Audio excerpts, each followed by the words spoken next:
My name is Victoria Huggins Peurifoy, and I have two people who are very special to me who influenced me within my life. And that is my grandmother, Luella Hartfield, and my mother, Sarah Ruth Torrey Huggins. As a child, both my mother and my grandma's mother were seamstress. My grandmother made quilts. She did just about anything you could do with her hands. She was a writer. She was a quilter. She was a seamstress. With my mother worked for the government. She influenced me as far as getting a federal government job. My mother was also a writer and a seamstress. She learned how to sew with tailors from Paris because my father was in the military, and she had gone to France to live there, and she was taught by the tailors there in Paris. So one of the reasons why I write is because of both of my grandmother and my mother, because both of them at different times in their lives wrote presidents of the United States.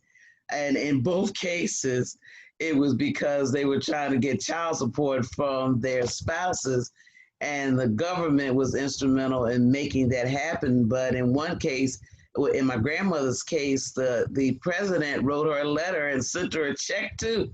So that was a blessing. I was very impressed by that at the time. But I started writing at the age of 8 because my mother, when she bought our home in West Philadelphia section of Philadelphia, located in University City, University of Penn, University City, that part of Philadelphia, she had told my grandmother, look, I have a room for you. When you're ready, just come. And so that was fine, except that my mother was a free spirit. She thought she was a political guru. You had to know about politics. As kids, we had to know about politics. And she told my grandmother, come live with us. But while my grandmother was not there, she gave us free reign as far as what we said. In other words, we could speak our mind, because her philosophy was, I'm going to let you say what you have to say. And if you go too far, I'm gonna deal with you on that. But on the other side of that, she wanted to make sure that our thinking was on the right plane, so to speak. But when my grandmother came to live with us, she was not having that. She was old school, and it was like her way or the highway, or you better not say the wrong thing, or you got, popped in the mouth. That's how it was back then. So I became afraid to speak my mind. So my mother noticed that I wasn't talking the way I normally talked and wasn't saying what was on my mind. So she pulled me to the side and asked me what was wrong. And I told her, I said, I can't say things because grandma gets angry, So she said, well, I tell you what, you write me a letter. So I took that as a call or a mission to write mommy letters. So all I wanted to do was write her letters so that my letters would get to her before the bills got to her. So we were very friendly with the postman, and I told the postman my plight, like I need to write my mommy letter. And we lived in the same house, but I said, I need to write my mommy letters, and I need stamps. So he told me he would help me get the stamps, even though I was trying to put my little pennies away so I could buy the stamps. And I would write those letters to my mother, telling her what was on my mind. And if it was something she could talk to me about that moment, she would. Otherwise, she'd say, I got your letter. Thank you. We'll talk about it on Saturday, because Saturday was the day that she did our hair. So over the years, I used to write all the time. I remember one time my mom kind of lamenting about how she should not have to go through all of the turmoil that she goes through trying to raise a family and everything.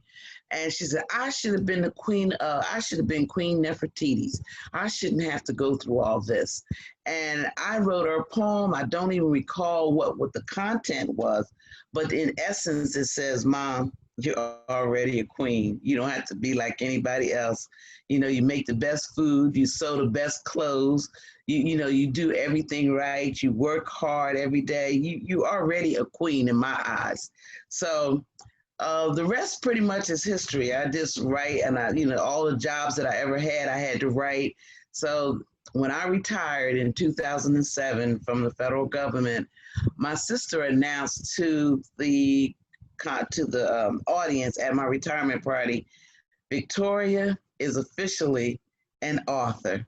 And my first book was The Wild Spirit Behind the Voice. And my latest book, which is probably about my 13th or 14th book, is called Triumph in Crisis. I don't know if you can see this very well. Triumph in Crisis. It is a medical narrative. And what it does is it chronicles 6 of the 12 major operations that I have had to have in my life. And it speaks to the caregiver, the patient, the doctors, the nurses, to try to get them to understand what a patient goes through before, during, and after many of these medical procedures, and how it's so important for the patient to be listened to and be heard. So that's my spiel for now. With my mom and my grandmom, they were the two people who influenced me the most. Thank you.